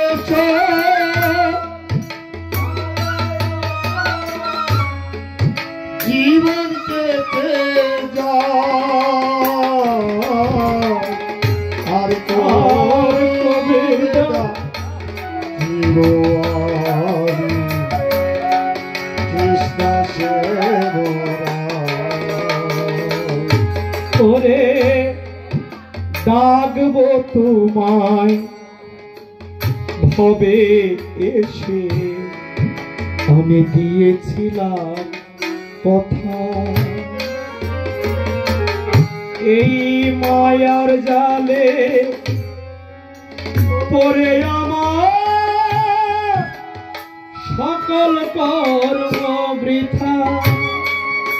দেখো অকারণে দিন কেটে যায়, অকারণে দিন কেটে যায়, অসৎ ভাব আর কবে ডাকিব আমি কৃষ্ণ শ্যামরা, আর কবে ডাকিব আমি কৃষ্ণ শ্যামরা। ওরে শিশুকাল মোর কেটে গেল আনন্দ উল্লাসে, বৃদ্ধ বয়সে আর হবে না যৌবন গেল চলে। দেখো তিন হাঁটু মোর একত্রে, আমার তিন হাঁটু একত্রিত, ওরে তিন হাঁটু মোর একত্রিত, ভাটু একত্রিত হইল রে আর কবে ডাকি কৃষ্ণ সে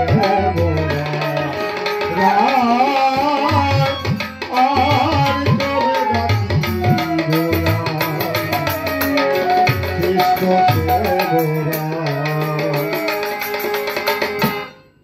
চুল পাকিয়া হইল সাদা দন্তগুলো পরে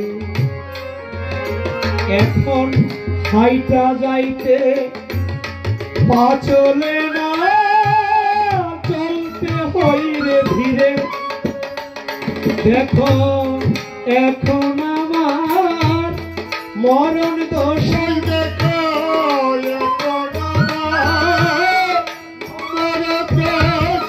ভাইরে এখন আমার মরণ দশা করি কি আর কবে ডাকিব কৃষ্ণ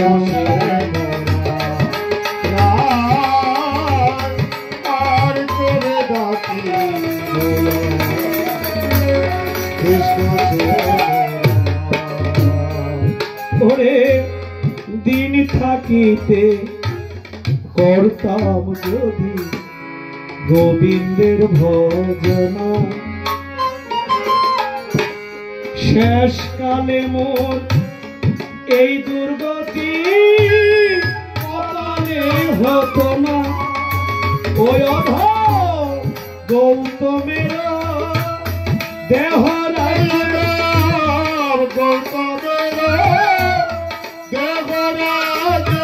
ওরে গৌতমের দেহরাজে বেলা ডুবে যা আর কবে ডাকিব আমি কৃষ্ণ সেবরা আর কবে ডাকি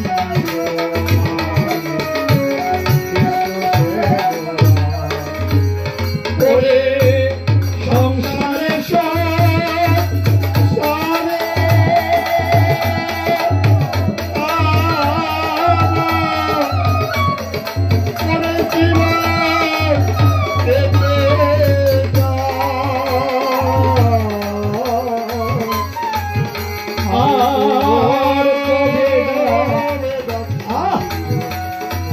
কৃষ্ণ সেবরা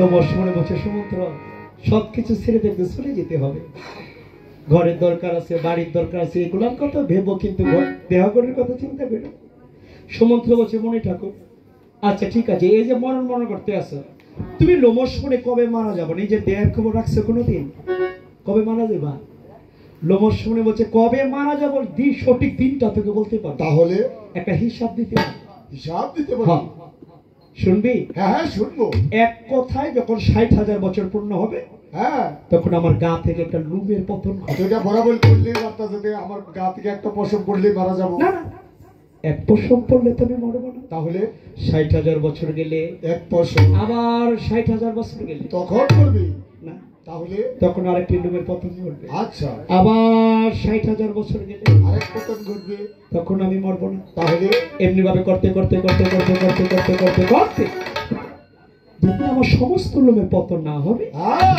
ঠাকুরের কৃপায় তার আগে আমি লোমস্পনের দেহ রাখবে না সুমন্ত্র বলছে মনি ঠাকুর হ্যাঁ এই তোমার মৃত্যু হিসাব হ্যাঁ হ্যাঁ যে পশম তোমার গায়ের মধ্যে দেখতে আসি হ্যাঁ, হ্যাঁ। আমার মনে হয় না সহজে তোমার মরণ হইব 60,000 বছর বছর পর যদি একটা একটা পশম পড়ে দাদা আপনার দেখিও না না আরে বড়া এ মুনি ঠাকুর যে পশম তোমার হাতে পড়ছে না দেখেন না মুনি ঠাকুর যে পশম আপনার শরীরে দেখতে আসছে 60,000 বছর পর এক পশম পড়বে, পড়বো আবার 60,000 বছর আরেক পশম। এমনি করে করতে করতে করতে করতে সকল লোকের পতন করতে তোমার মনে হইব যে পশম তোমার গায়ের মধ্যে দেখতে আসি, আমার মনে হয় না যে সহজে তোমার মরণ হইব। এই পশমও পড়বো না, তুমি মনে হয় সহজে মরতা না। আমি বেশি কথা বলবো না। রাম যজ্ঞ করবে সেখানে তোমার নিমন্ত্রণ কজন বাদ পড়েছিল? 2 জন। লোমসমণি নিমন্ত্রণ শেষ হলো। এবার অঙ্গিরামণির কাছে গিয়া আর সুমন্ত্র দর্শন দিল। সেখানে যে সুমন্ত্র দেখতে পায় কি দেখতে উনি ঠাকুর পায়? একটা শ্রাদ্ধের আয়োজন নিয়ে বসে আছে, তাই দেখা যায়। সুমন্ত্র ভাবলো হায় এ অঙ্গিরামণির বাড়িতে হয়তো বা কেউ মারা গেছে, এটা বোধহয় শ্রাদ্ধের আয়োজন। সুমন্ত্র গিয়ে বসে মণি ঠাকুর পনির পাতা। নমস্কার। আরে সোজা সোজা এদিকে এদিকে আরে বয়রা এই যে এই রাধে রাধে। আপনার নাম? রাধে রাধে। আপনার নাম? আমার নাম হচ্ছে অঙ্গিরামণি। অযোধ্যাতে রাম যজ্ঞ করতে যাবেন আপনি। তথাস্ত। একটা কথা জানার ছিল, আবার কি কথা জানার ইচ্ছে হলো? আপনি মণি ঠাকুর যে শ্রাদ্ধের আয়োজনে বসে রয়েছেন, আপনার বাড়িতে কি কেউ মারা গেছে? কালো সুমন্ত্র। কথা বলি। ও মা, আপনি চেতেন কি? এই, কি বলিস তুই? অলক্ষণের কথা বলিস কেন রে? কেউ মরছে না? না। তো মারা না গেলে শ্রাদ্ধের আয়োজন কার? ওরে সুমন্ত্র, এই দুঃখের কথা তোকে কি করে বলি রে সুমন্ত্র? যেমন তাহলে শুন রে সুমন্ত্র। ওরে সুমন্ত্র, আমার মা যখন মারা গিয়েছিল, তোমার মা যখন মরছে, ওরে সুমন্ত্র সময়ের ভাবে মায়ের শ্রাদ্ধটা করতে পারিনি। মন্ত্র বসে, তাইলে এটা তোমার মায়ের বৎসরান্তি। ওরে রাম দেবো, নষ্ট করে দেবো, তুই হয়ে যা, তুই হয়ে যা। মণি ঠাকুর, ওরে সুমন্ত্র, তোমার বাড়িতে কেউ মারা যায় না? না রে, মায়েরও বসরান্তি না। তো শ্রাদ্ধ কার? তুই বল, তুই বল শ্রাদ্ধটা। যে আমাকে নিমন্ত্রণ করতে এসে আমাকে লাগিয়ে দিচ্ছে। চেতেন কে এইভাবে? এই চাঁদুরে তোকে অভিশাপ দেনি, তোর ভাগ্য ভালো। বাইঙ্গা বলেন। তাহলে শোন, ওরে সুমন্ত্র, এখন আমার বাবাই মরবে মরবে বা। ও মা, কার বাবা? ওরে সুমন্ত্র, আমার বাবা ওই জমিটা নিয়ে একদিকে আর আমি টানি অন্যদিকে। এই কারণে তো শ্রাদ্ধের আয়োজন নিয়ে বসে আছি। মরে নাই? না রে বাবা, মরবো, বাবার শ্রাদ্ধ করে ফেলবো রে সুমন্ত্র। কান্দেন না থাক। ও আমার বাবার বেশি দিন বাঁচবে না সুমন্ত্র। কইছে কইছে আমার কান্দাইতেছে। থাক, তাহলে তোমার বাবা মরছে না মরবে? মরবে ভাব হ্যাঁ রে সুমন্ত্র, আগে থেকে শ্রাদ্ধের আয়োজন। বাবা মরবো। ওই বাবার শ্রাদ্ধ করে ফেলবো। কেমন বাপের কেমন হলো? জাতের কইছি আমি, কেমন বাপের কেমন হলো? হ্যাঁ, বাপ মরে নাই, আরে ফুট খাইতেও তো সাধ্য করে না। কেমন বাবা? এ বুঝলাম, আমি কেমন ভূত। কইছি আপনার বাবার নাম? আমার পিতাকে তুই চিনিস না? ওরে আমার পিতা তো হচ্ছে লুমসমণির সুমন্ত্র। কামড় দিছে? ও কামড় দিছে? কে কামড় দিছে? আমার বাবা। তাহলে তুই কেমন করলি? আমার বাবা কামড় দিছে। ওরলা ওরলা কামড় দিলে তোর আশ্চর্য করে। আমি আসি কে? হ্যাঁ, এবার আর বাবার নাম বলে লোমসমণি। তো আমার বাবার নাম লুমসমণি। আসি না লো, এত করে আমরা প্রশংসা করতেছি কেমন বাপের কেমন ফোলা, এখনো না বুঝতেছি কেমন বাপের কেমন ফোলা। তোমার বাবাই মরছে না, শ্রাদ্ধ করবো, তোমার বাবার নাম লোমসমণি। আরে সুমন্ত্র, আরে তুই আসতেছিস ভালো কথা, তারা আসছে কেন? আমাকে খুলে বল। ওই দাদাই বেলা চশমা, দাদাই বেলা শুনে বাপ পড়ছে আমার। শুনুন,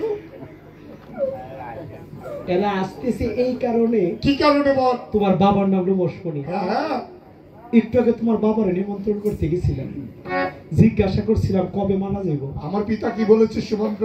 তোমার বাবাই বলছে 60,000 বছর পর একটা পশমের পতন ঘটবে। ও, আবার 60,000 বছর গেলে আরে এমনি ভাবে সকল লোকের পতন করতে তোমার বাবাই মরবো, হ্যাঁ। আর তুমি করবা শ্রাদ্ধ। হ্যাঁ, তোমার বাবা তোমার শ্রাদ্ধ খাইয়া যাইব। এ কি বলছিস সুমন্ত্র? একবার না, ওরে যেই কথা শুনে আসলাম আমি লোমসমণির কাছে, মনি গো তোমার বাবাই তোমার শ্রাদ্ধ করবার জানে। তোমার বাবা তোমার সাথে করে। মনি তোমার বাবা তোমার শ্রাদ্ধ করবার জানে। বলি গো, তোমার বাবা তোমার সাথে। তুমি তোমার বাবার শ্রাদ্ধ করতে পারবে না, তোমার বাবা তোমার শ্রাদ্ধ খেয়ে যাবে একবার না কয়েকশো। 1000 বার। এই যে ধরো রামচন্দ্র যজ্ঞ করবে তোমার, তোমার সেখানে নিমন্ত্রণ।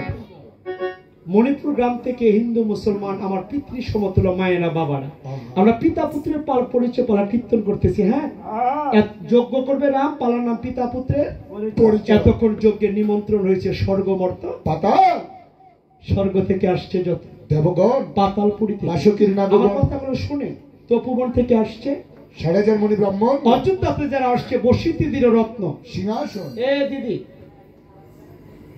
এই যে মুনি ব্রাহ্মণরা আসছে রামযজ্ঞ করবে না, মুনি ব্রাহ্মণদের ভোজন হবে, বরণ হবে, চরণজল হবে, যজ্ঞের ঘোড়া আমরা ছাড়বো।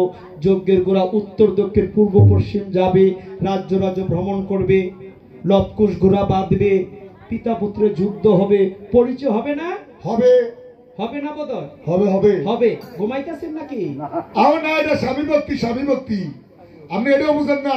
এই যে 1 ঘন্টা ধরে কথা কইতেছেন, কোন দিদির মাথা দিয়ে লাগা ছাড়া দিতেছে, কেড়ে দিছে না কইতে পারবেন নি? তারা স্বামীর আঘাত দিয়ে কোনো কথাই কয় না।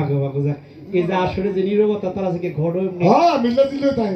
ঠাকুর কৃপা করো, আপনাদের মণিপুর গ্রাম অনেক মহাপূর্ণ ধাম।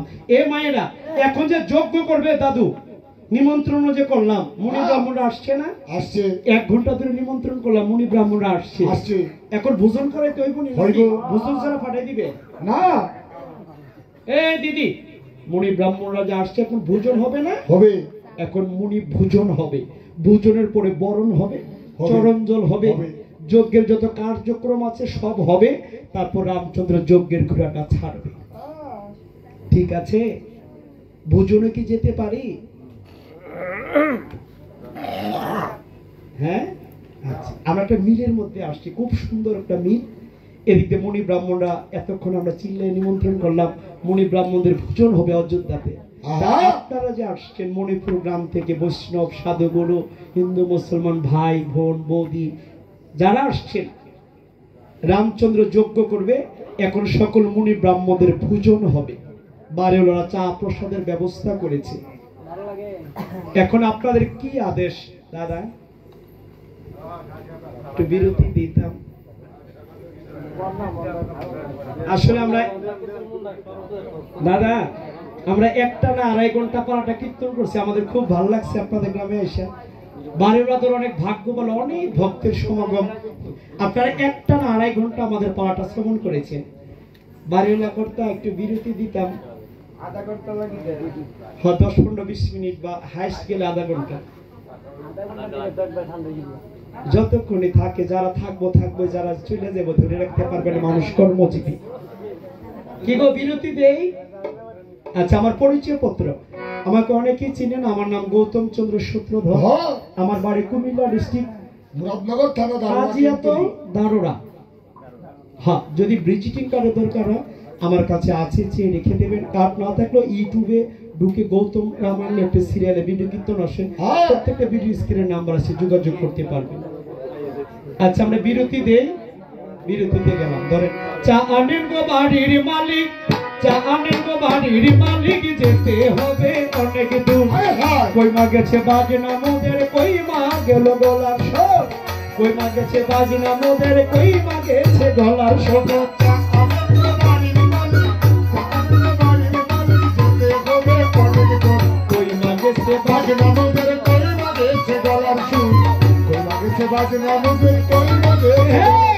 পেটে মুখের লাগছে ক্ষুধা, সইতে পারি না আর ব্যথা, চায়ের সঙ্গে দিও মুড়ি, চায়ের সঙ্গে দিও মুড়ি, কইও না এত মিষ্ট। কই মাগেছে বাজনা মোদের, কই মাগেছে গলার সুর, আমার চায়ের পরে পান সুপারি এনে দিব তাড়াতাড়ি, চায়ের পরে পান সুপারি এনে দিব তাড়াতাড়ি, চায়ের পরে পান না খাইলে, চায়ের পরে পান না খাইলে কণ্ঠ হয় না সমধু। কই মাগেছে বাজনা মোদের, কই মাগেছে গলার সুর, কই মাগেছে বাজনা মোদের, কই মাগেছে গলার সুর। ওরে মেয়ে লোকের দরদ বেশি, তোমরা আমার বাসি পিসি, মেয়ে লোকের দরদ বেশি, আমার বাসি পিসি। মনের কথা জানার পর, মনের কথা জানার পর আর থাইকো না চাপের ঘর। কই মাগেছে বাজনা মোদের, কই মাগেছে গলার স্বর, কই মাগেছে বাজনা মোদের, কই মাগেছে গলার স্বর। অধম গৌতমের এই বাসনা, জানে খেয়ে কেউ যাবে, গৌতমের এই বাসনা, জানে খেয়ে কেউ যাবে। অধম চলে এই মিনতি সবার পদে, এই মিনতি সবার পদে দিয়ে গেলাম নিমন্ত্রণ। কল্যাণে সেবা